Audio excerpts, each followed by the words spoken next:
Just 11 months remain between now and the beginning of the time of Jacob's troubles with the next harvest, that of Shabuah.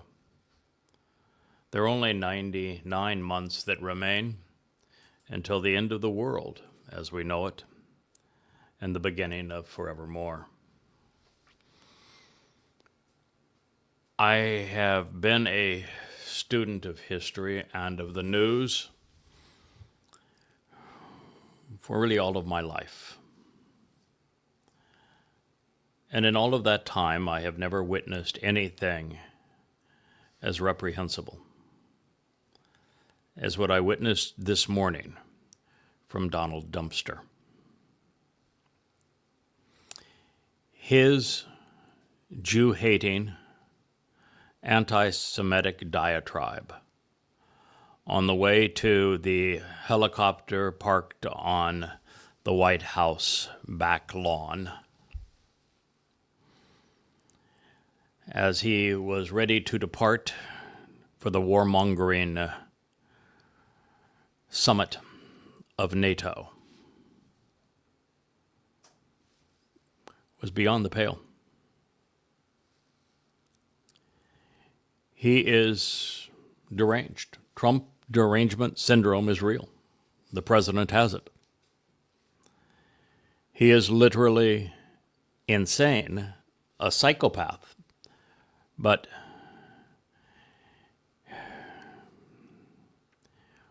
we have to be sober here.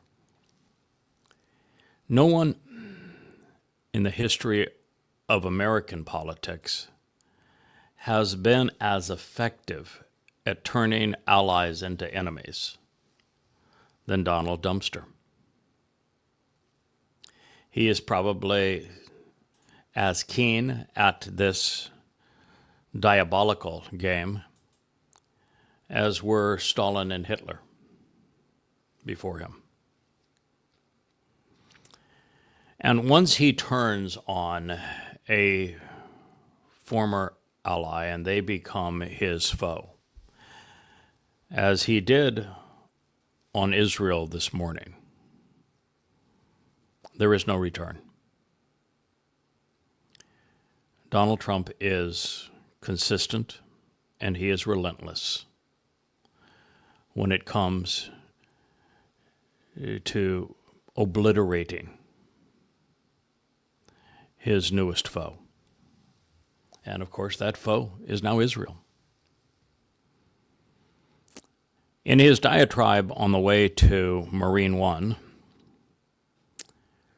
Trump pretended like he is the king of the world, and that anything that he says, no matter how unrealistic, no matter how ungrounded or unfounded, has to be true, and anybody who would say otherwise is a fraud. And yet, very little of what he says is true, and almost everything he says is fraudulent. He claimed that Israel violated the treaty that he had arranged, or he claims he arranged. I think it was actually negotiated by Qatar, by dropping massive loads of bombs, more bombs than he had ever seen before. It wasn't true. Then he falsely claimed that the Iranians had mistakenly fired a missile they didn't intend to send, and that it didn't even hit the ground and it caused no damage, when in fact murdered 4 Israelis and completely destroyed an apartment complex. Then, based upon these 2 lies, he lashed out at Jews. He even threw in some F-bombs to make a point. It was an unguarded moment when Donald Dumpster resorted to 2 lies and a claim that he was king of the world and that he cannot be challenged by anyone, even if he is delusional, deranged. and left condemning Israel. Now, this is no surprise to me in that I have been forthright since the first week in November of last year, saying that Donald Trump would be the great betrayer, that he is the next Neville Chamberlain, that his Czechoslovakia is Israel, that his Hitler is MBS, that his Nazis are Muslims, and that the result will be World War III. The prophets have spoken, they're never wrong. And so this I knew for certain. And that I knew that Trump was in the midst of betraying Israel by compelling the so-called two-state solution, a state of Fakistinians, which would make Israel indefensible, along with his useless promises of security. And the control over the state of Islamic terror would be given to MBS to pay off the bribes that the kingdom had given to the dumpster and his crime family. And while I knew all of this and had chronicled it on countless articles and episodes of the YAHOWAH blog, even I was taken aback by the Jew-hating vitriol that came out of this megalomaniac's mouth this morning. Israel, I have pled with you to recognize that Donald Trump is betraying you, that he is playing you, and that in this game you die. And yet, so few of you are listening. Today I also read that a man that I have completely come to despise for the damage he has done to Israel, Netanyahu, whom I despise because he established unobtainable war goals in Gaza, and by pursuing goals that could not be achieved, he turned Gaza into a demolition site for his own political fantasy, and in the process turned the world against Israel to the point that Israel is isolated and alone and largely despised. It was suicidal what he did. And then he turned on Iran and decided that, well, even though it's been 10 years that he has been saying that Iran is within a month of having a bomb, he decided this was the time to attack. And he did. And he started a war that he could not have won.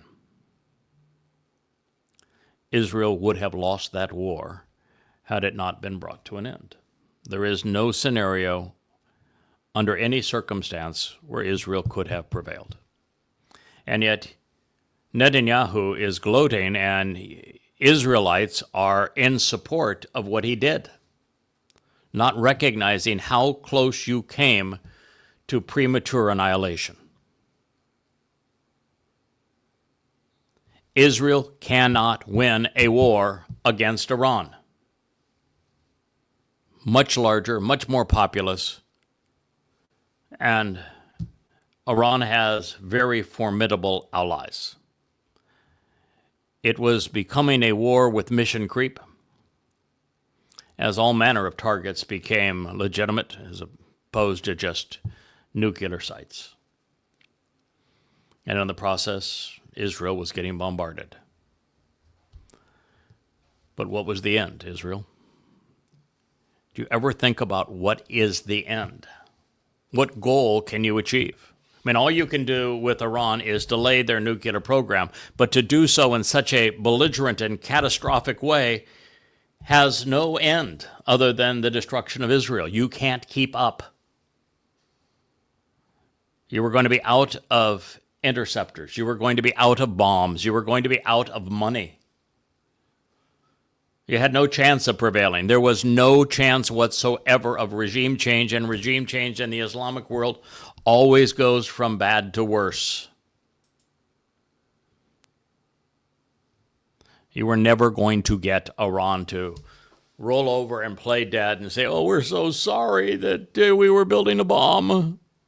It wasn't ever going to happen. And you could not have withstood the ongoing war of attrition. And so last night when the dumpster announced the ceasefire, one that he took credit for, of course, but was negotiated by Qatar, I said that this is consistent with the prophecies because the prophets have Israel surviving another 99 months. And they would not survive 99 months under this scenario with Iran, particularly with China and Russia viewing Iran rightfully as a vital interest to them.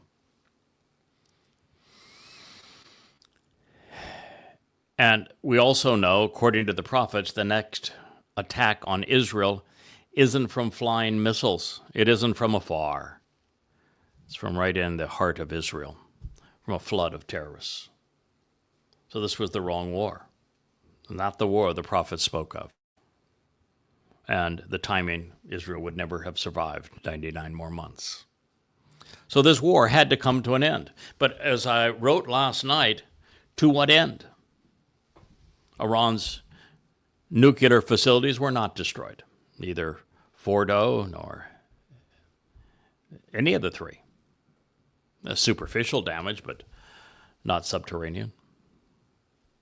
The nuclear fuel was removed. It still exists. 60 and 90% enriched. All the technology still exists. The final factories are still buried underground. There's no negotiating to preclude Iran from building their bomb. They have every incentive now to do so. There's nothing that's going to preclude them from doing so. So I'm not even sure you delayed the development of the bomb. And I know I'm one to fully acknowledge that there was a 0% possibility that Iran was developing enriched uranium for civilian purposes. And it is obvious. A country that floats on oil and gas does not go down a path that isolates the nation, impoverishes the people, cripples the economy, to boil water, which is what a nuclear power plant does. When they float on so much natural oil and gas, they dispense of it because there's no reason even to distribute it nationally. So that was impossible. And no one ever develops massive amounts of uranium-235 past 3.5% for civilian use. Can't be used at 20%, 60%, and 90%.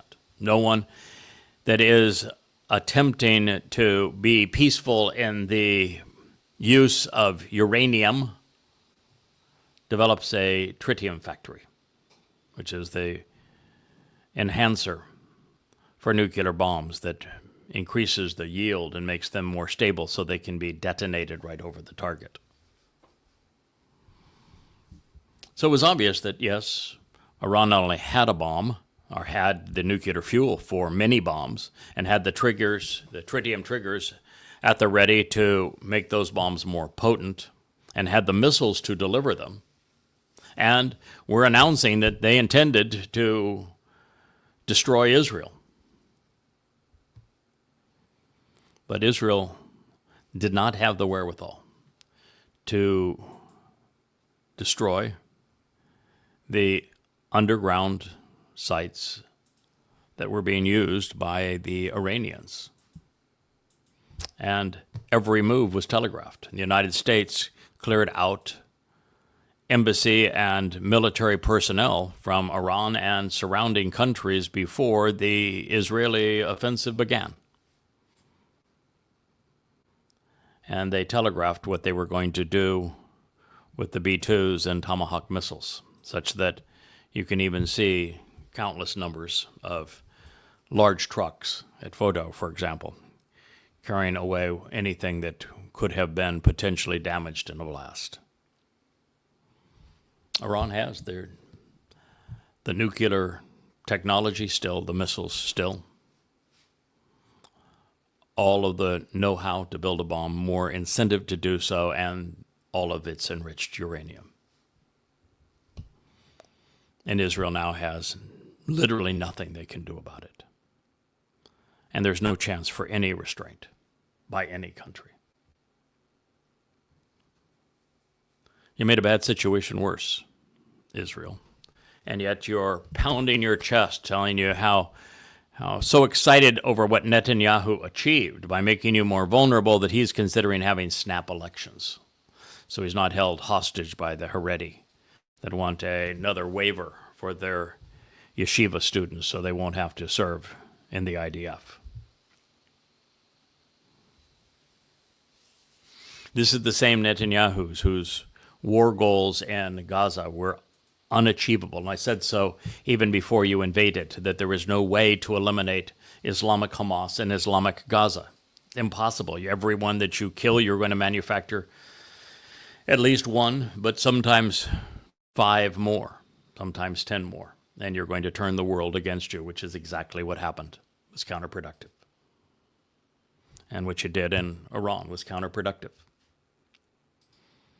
So while I celebrate the fact that a ceasefire was arranged, because without it, Israel doesn't even survive the 99 months that the prophet spoke.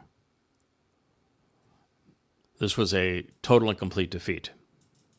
Israel. First in Gaza, then in Iran.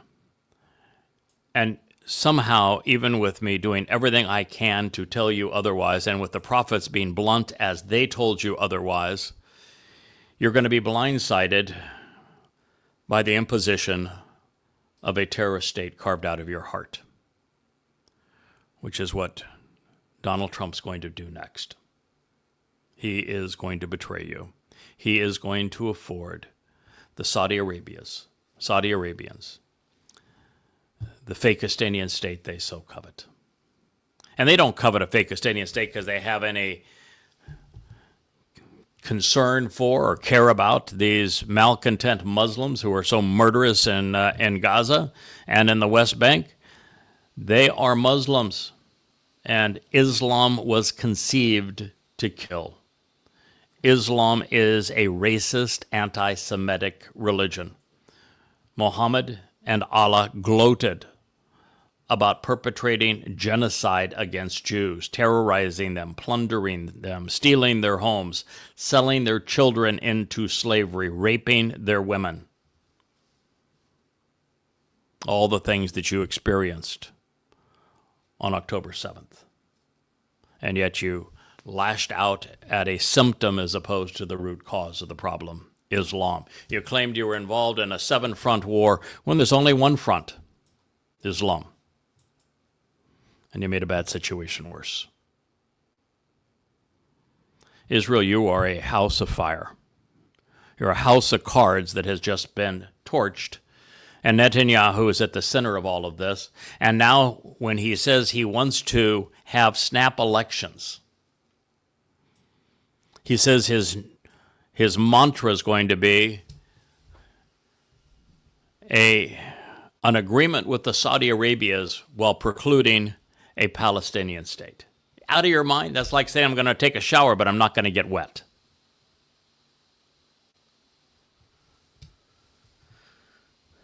Even Donald Dumpster's administration announced just a little over a week ago, before all of the fury of this Iranian mess, that Trump had decided that it was time for a Palestinian state, and that he had arranged Macron and MBS to fly to New York to impose it. And he told the United Nations and all the countries of the world, do not interfere. Do not try to steal my thunder by proposing the same thing through the United Nations. We're going to do it my way because I want credit. And still, you can't figure it out. The man stood there and demonized Jews this morning, and still you can't figure it out.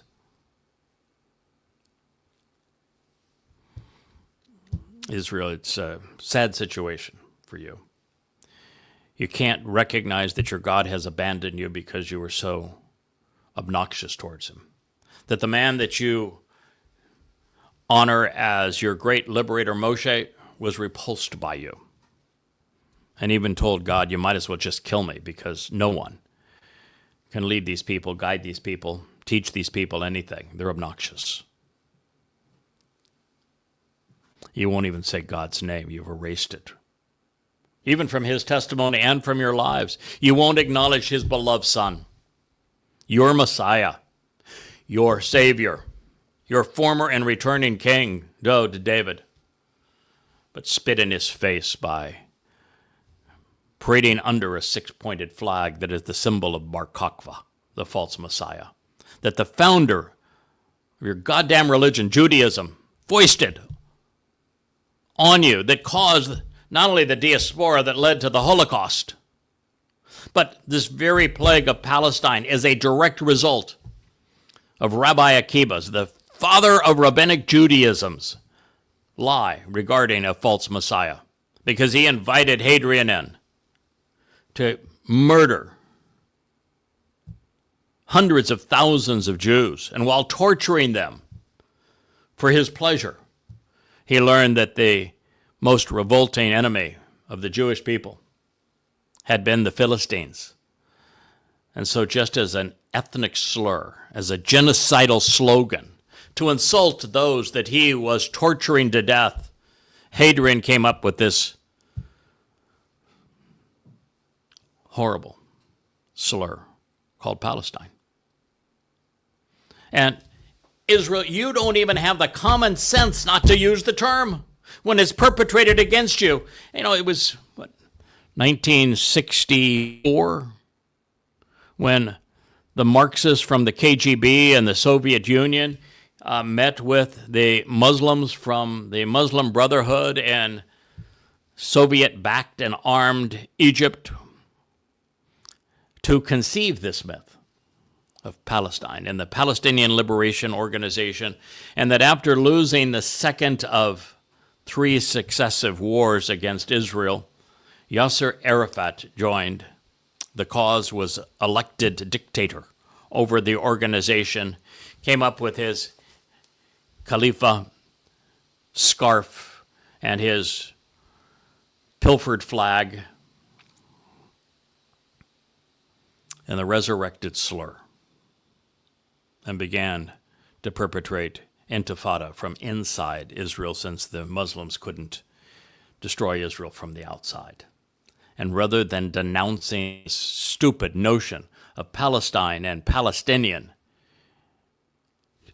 your political leaders, your media, even rank-and-file Israelis parrot it damn near as much as the Fakistinians do. What's wrong with you? I mean, I'm ashamed for you. You should be embarrassed.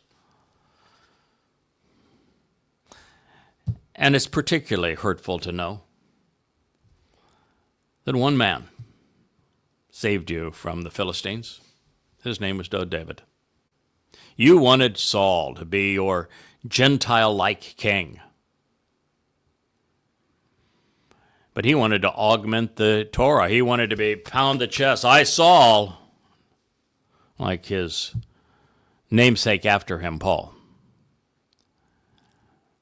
And so he became demon-possessed. He was beheaded by the Philistines, and it was David who came to the rescue. He not only slew Goliath, the foul-mouthed, uncircumcised Philistine, he then, in battles subsequently,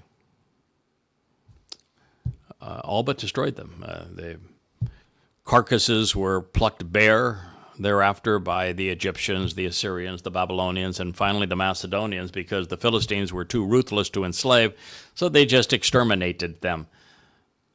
There are none anymore. There haven't been any for 2,300 years.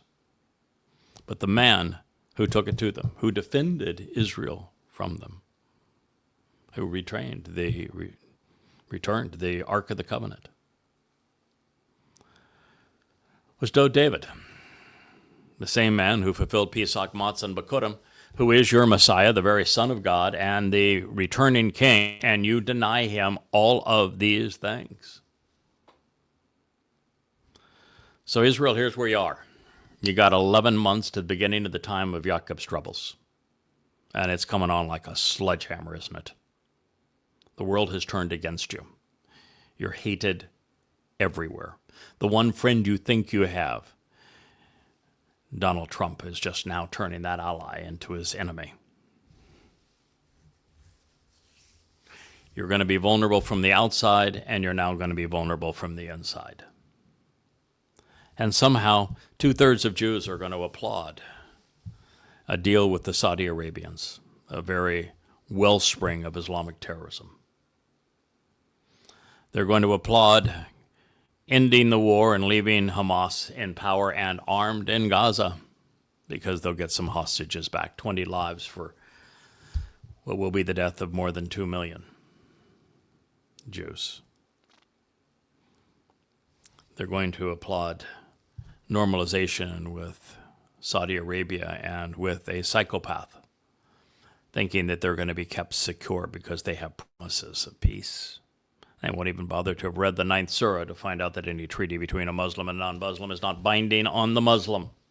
But this is where you find yourself. My life is consumed, Israel, with protecting you from yourselves and standing up before you to minimize the carnage of your enemies.